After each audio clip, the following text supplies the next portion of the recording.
সম্মানিত দর্শক এবং শ্রোতাবৃন্দ, আমি ডক্টর আবুল কাশেম মোহাম্মদ মাহবুবুল্লাহ যশোরী বাংলাদেশি সেবা পার্টির পক্ষ থেকে আপনাদের সকলকে জানাই আসসালামু আলাইকুম ওয়া রাহমাতুল্লাহ।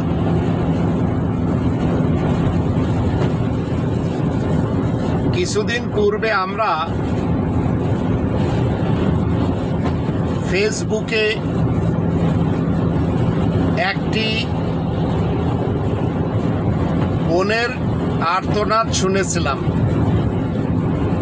তিনি বলেছিলেন স্বামীকে কিডনি দান করেছিলেন, সেই স্বামী পরকীয়াতে ধরা খেয়ে তাকে ছেড়ে দিয়েছেন, তাকে অবহেলা করেছেন, তাকে কোনোভাবেও মূল্যায়ন করেননি।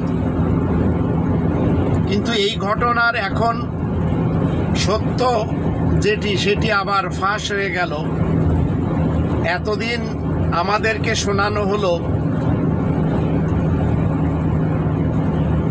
যে তিনি নিজের কিডনি দিয়েও স্বামীকে ধরে রাখতে পারেননি।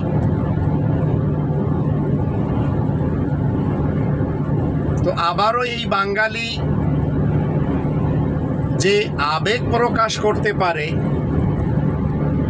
এখন সেই ঘটনাটির মোড় উল্টো ধারায় চলছে। এই স্ত্রী স্বামীর কাছ থেকে কিডনি দেওয়ার নামে 60 লক্ষ টাকা নিয়েছে এবং একটি ফ্ল্যাট হাতিয়ে নিয়েছে এই স্ত্রী।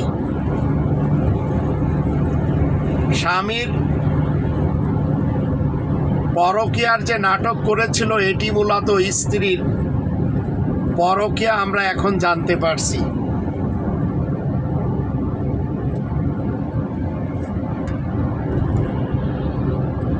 তাহলে বাঙালি নারী, এদের ইতিহাস এমনটাই, যখন তদন্ত করা যায় তখন বোঝা যায় যে আমাদের দেশে অনেক স্ত্রীরা এতটাই দুষ্টু হয়, বিশেষ করে অনেক প্রবাসীদের স্ত্রীরা। এখন এই স্ত্রীর যে পরকীয়া সেটি স্বামীর হাতে নাতে ধরা পড়ে, আর সাজানো হয়েছিল কি স্বামীর পরকীয়ার গল্প। চিন্তা করে দেখুন, একটু তদন্ত করলে কত কিছু বেরোয় আসে। আমি এমন একজন প্রবাসীকে জানি যে প্রবাসীর স্ত্রী স্বামীর সব কিছু লুটে পুটে খেয়েছে, স্বামীর মাকে সহ্য করেনি, স্বামীর ভাই বোনদের সাথে মিলেমিশে চলতে পারেনি। আবার স্ত্রী স্বামীর বিরুদ্ধে থানাতে কেসও করেছে, আর স্ত্রীর বিভিন্ন বন্ধু বান্ধবদের সাথে কথা বলার কারণে, টিকটক, ফেসবুক, ইউটিউবের সাথে সময় দেওয়ার কারণে সেই স্ত্রীর সন্তান শিক্ষিত হতে পারেনি, অকালে ঝরে গেছে। ছেলে বন্ধুর সাথে ঘর ছেড়ে চলেও গেছে। আবার এই স্ত্রীকে যখন প্রবাসী স্বামী জিজ্ঞাসাবাদ করে, তখন আদালতে যে জজকে বলেছে যে আমার স্বামীর সাথে আমার বনিবনায় হচ্ছে না, তাই আমাকে তালাক দেওয়ার সুযোগ করে দিন। আবার সন্তানেরা প্রবাসী বাবার সাথে কথা বলতে পারেনি, সেই সন্তানেরা প্রবাসীর স্ত্রীর যত দুর্নাম, যত কুকৃতি সব যখন সুযোগ পেয়ে বাবাকে বলে, তখন বাবা চিন্তা করলো এ কোন ধরনের স্ত্রী, যাকে এত ভালোবাসা হলো, এত টাকা পয়সা দেওয়া হলো, এমনকি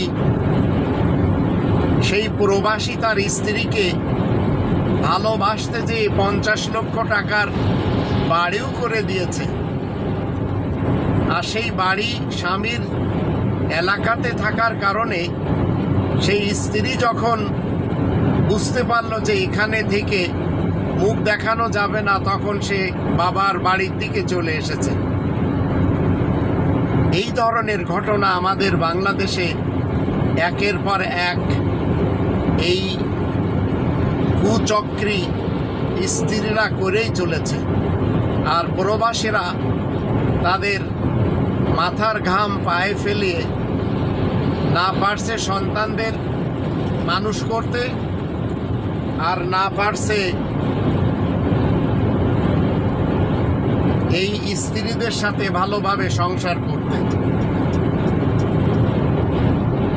তাহলে চিন্তা করে দেখুন, এই ফেসবুক, এই ইউটিউব, এই টিকটক এই প্রবাসীদের স্ত্রীদের এক অংশকে কোথায় নিয়ে ঠেকিয়েছে। এই সকল স্ত্রীদের থেকে